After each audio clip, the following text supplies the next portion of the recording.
welcome to this deep dive. Let's think about something we maybe don't pay enough attention to, our bodies, and how they might be holding on to stories we haven't, fully acknowledged, like that ache that just won't go away, or that tension, the kind that doesn't seem to have a clear physical reason. Could it be more? It's a really fascinating area. We often draw this line, don't we, between our physical selves and our emotional lives. Right, like they're totally separate. Exactly. But what happens if the mind, pushes certain feelings away? Because they're difficult or maybe unacceptable somehow. Where do they actually go? So you're saying suppressing a feeling doesn't just make it vanish? Well, rarely, I think. Is it possible maybe that our bodies become a kind of stage? A place where things get expressed when our conscious minds just can't or maybe won't? A stage for unspoken feelings. I like that. Precisely. And, from certain perspectives like psychoanalytic thinking, which really looks at the unconscious, the body absolutely can be that stage for these unresolved inner conflicts. When emotions feel too intense, maybe too threatening to deal with consciously, they might find another way out through physical symptoms. Right, like that headache you get after a really stressful day where you couldn't say what you wanted, or that knot in your stomach when you're super anxious. Are those potentially more than just biology? They could well be. Are they maybe a kind of language, the unconscious trying to communicate when, words aren't available or feel too risky? A language. Exactly. Think about it. Maybe that recurring headache is a sort of silent cry, or the stomach issue is the body physically registering anxiety. And what about something like, say, a really stiff neck? That persistent kind. That's a great example. Could that be the body's way of saying a very firm no to something? A situation maybe, or even a person that we feel we can't consciously refuse. Wow. It's almost like then the body's trying to protect us somehow. Yes, I think that's a key part of it. Like by creating a symptom, maybe we're shielding ourselves from something. Even worse, emotionally. That's a really insightful way to put it. It can be a kind of self-preservation, absolutely. Though, like we'll probably get into, it's a strategy that can backfire. Right. But yes, symptoms can act as a buffer, shielding us from truths that feel too hard or emotions that seem overwhelming. But, okay, there's a huge paradox there, isn't there? Because while the symptom might offer this, like, initial shield, it causes its own suffering. That chronic pain, it becomes the problem itself until we figure out the deeper thing. Absolutely. That's the crux of it. The protection is often quite temporary and it comes at a cost. The original emotional issue, it's still there, unresolved. Still bubbling under the surface. And it can keep finding ways to emerge, perhaps in different symptoms or patterns of behavior, until it's actually brought into awareness and understood. Which brings us back to that stiff neck example, that chronic neck pain. Could that really be a kind of doorway? A way into understanding these deeper psychological things, like maybe desires we've pushed down or wishes we don't even admit to ourselves. It's a really potent example, I think. The neck connects the head, our thoughts, right, with the body, our feelings, our instincts. A bridge between the two. Exactly. So when that connection becomes rigid, stiff, it might suggest a real disconnection, a struggle maybe, to integrate what we think and what we feel. So it's not just about tight muscles then. It could reflect, a resistance. Like not wanting to turn towards something difficult, or maybe feeling crushed, like you can't bear the weight of a situation. Precisely. Think about it. A flexible neck lets us look around, engage, turn towards, turn away. Restricted neck. Well, that could signify feeling stuck, caught between things, maybe opposing desires or demands we feel we can't meet. And where does this stuff start? What kind of things could, over time, trigger this kind of bodily reaction? Well, often the roots are in our past. Difficult experiences, maybe, or situations that never really got resolved. Like what?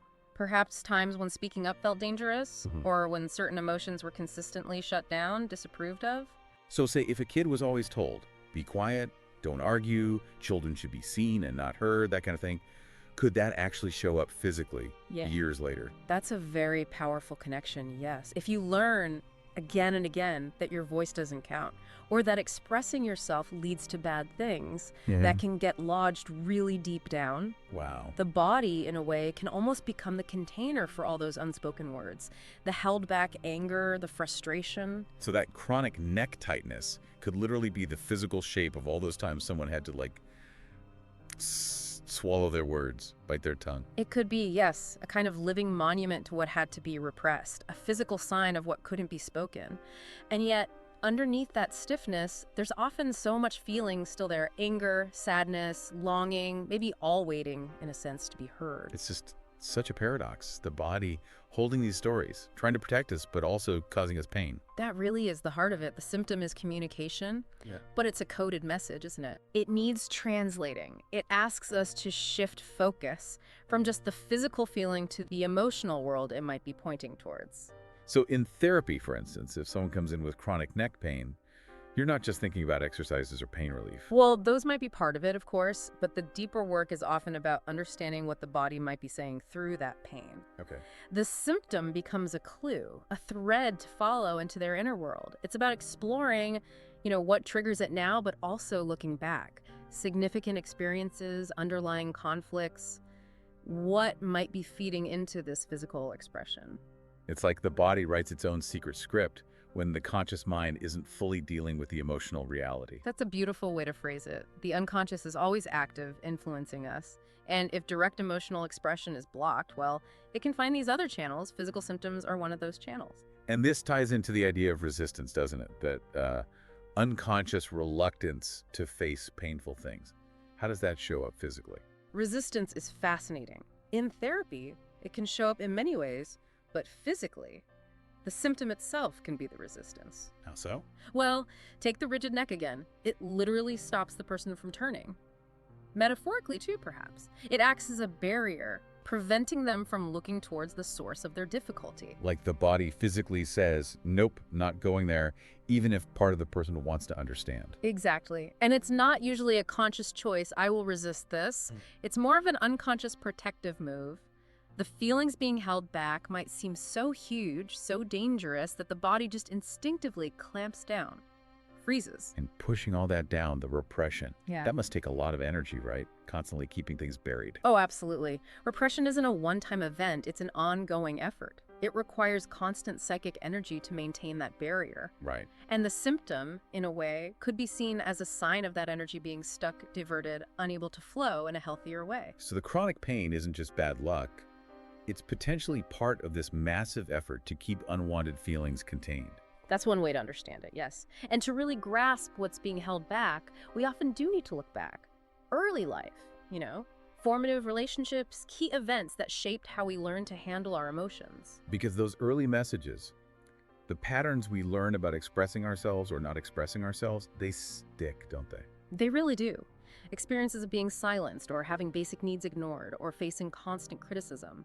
These can profoundly shape our ability to be authentic later on, and they can contribute to developing physical symptoms as a way of coping or expressing distress. And it's not just about what we show on the outside, is it? It's also our inner world. Desires, longings, things we learn to suppress because they feel wrong or impossible. Yes, absolutely. Our basic life energy, our drives, our desires, they need an outlet. If our needs for, say, autonomy or self-expression are constantly thwarted, that energy gets trapped. It can manifest as physical tension or other symptoms. So the body becomes a sort of battleground between the push to express and the fear of what might happen if we do. That's a powerful image, and yes, I think it captures it well. That internal conflict becomes embodied, felt physically. The symptom is both a distress signal and, paradoxically, a kind of survival tactic. And this can even show up in the therapy room itself, can it? Through something like transference. Old patterns playing out with the therapist. Precisely. Someone might find it incredibly hard to disagree with the therapist, for example, or to ask for what they need in the session. Mirroring past experiences. Exactly, where maybe speaking up or having needs led to trouble. And seeing that pattern emerge in the present, in the therapy relationship, offers a huge opportunity to understand it and hopefully work through it differently. And exploring all this, it's not usually a straight line, is it? People might have big insights, then feel stuck again. That's very true. Progress isn't linear. It's often more like, well, an ebb and flow, moments of clarity, then periods where resistance feels stronger, where things feel confusing or stagnant. That's normal. Taking 2 steps forward, 1 step back, kind of. Something like that, yes. Resistance can be very persistent. It's protecting something, after all. And dreams. You mentioned the unconscious finding outlets. Dreams fit in there, too. Oh, definitely. Dreams can be incredibly rich. They often speak in symbols, bypassing our usual conscious filters. They can offer really valuable clues about those deeper conflicts. I remember reading about a dream image. Something like not being able to turn your head Yeah. and seeing someone important from your past in a mirror. That sounds potent. That kind of imagery, yes, can be extremely revealing. It speaks volumes potentially about feeling stuck, maybe the lack of agency, and how profoundly those early relationships can still shape our sense of self.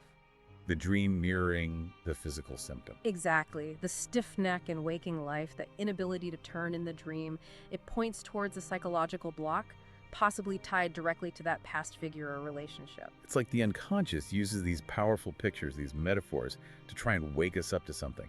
That's a good way to think about it. It communicates symbolically. And a lot of the work in therapy is about helping to decode those symbols, connect the dots between the dream, the symptom, the past, the present, making a story that makes sense. And the body itself is part of that symbolic language, this idea of somatization, psychological pain showing up physically. Yes, somatization is essentially that a defense mechanism where emotional pain finds a physical voice, a physical expression. The neck pain, in our example, could be a stand-in for emotional pain that feels too scary or overwhelming to feel directly. But like we said, managing things this way through the body, it costs us. The real issues don't get resolved, and the suffering just continues in a different form. Precisely. The unprocessed feelings are still there, exerting pressure. And the symptom often persists, like this constant nagging reminder of that unresolved inner situation. Which is where interpretation comes in therapy, helping make those hidden connections conscious. Yes, interpretation aims to make those unconscious patterns visible, helping someone see how past experiences might still be shaping their current feelings, their reactions, even their physical sensations right now. So noticing, my neck gets tight every time my boss asks me to do something extra, and then maybe linking that feeling back to, say, always having to please a critical parent. Exactly, that kind of connection. Bringing those links into awareness can be incredibly powerful. Even if it feels a bit shaky or uncomfortable at first, it starts to create choice. Because facing those hidden parts of ourselves, those feelings we buried, it's not easy, is it? No, not at all. It often takes real courage, real vulnerability. It can feel like, well, digging deep into old ground and not knowing exactly what you'll find. Like an archaeological dig, you said, carefully uncovering layers. Yes. But with that growing awareness, that understanding, comes the possibility of real change, of starting to relate to yourself and others differently. So it's really a personal journey, isn't it? This kind of self-discovery, often complex. It absolutely is, unique for everyone.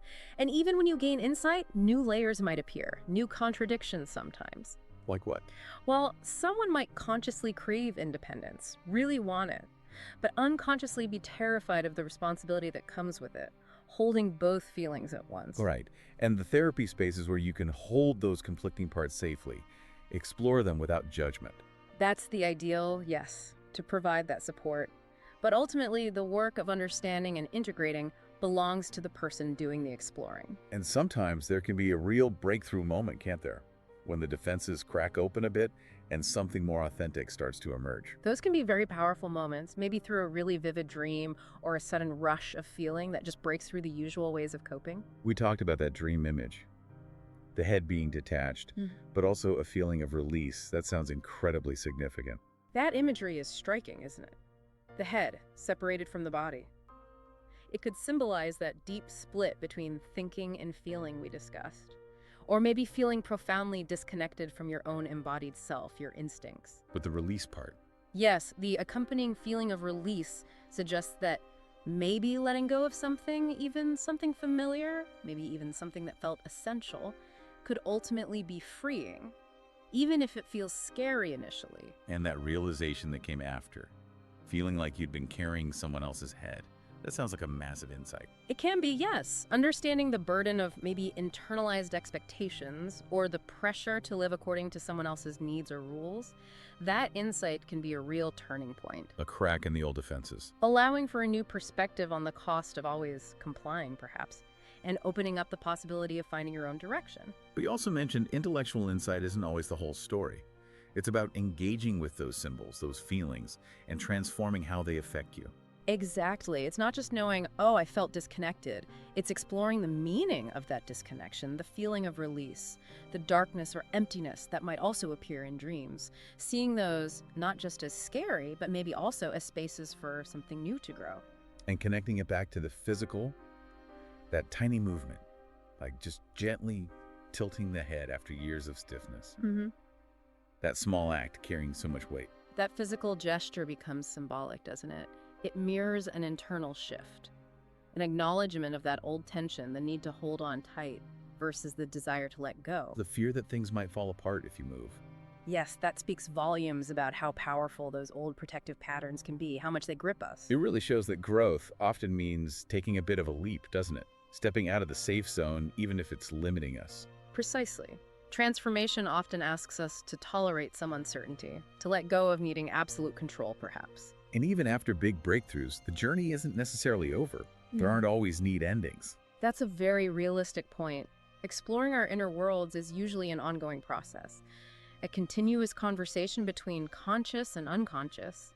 More layers will likely emerge, new challenges. But it's in that ongoing exploration, that willingness to listen, really listen to the signals from our bodies, our dreams, our feelings. Yeah. That's where deeper understanding and healing can happen. Exactly. The courage to turn towards our pain, to explore the meanings behind things, to listen to those unspoken stories our bodies might be holding. That's what leads towards greater self-awareness, more authenticity, and feeling more whole, more integrated. So for you listening, maybe this conversation sparks something. Think about your own body. Are there any of those persistent sensations, maybe aches or tensions that you've kind of brushed off? Could they perhaps be holding something more, an unspoken feeling, an old story? It's just something to consider. Could that physical feeling be a doorway for you, a path to understanding yourself just a little bit better?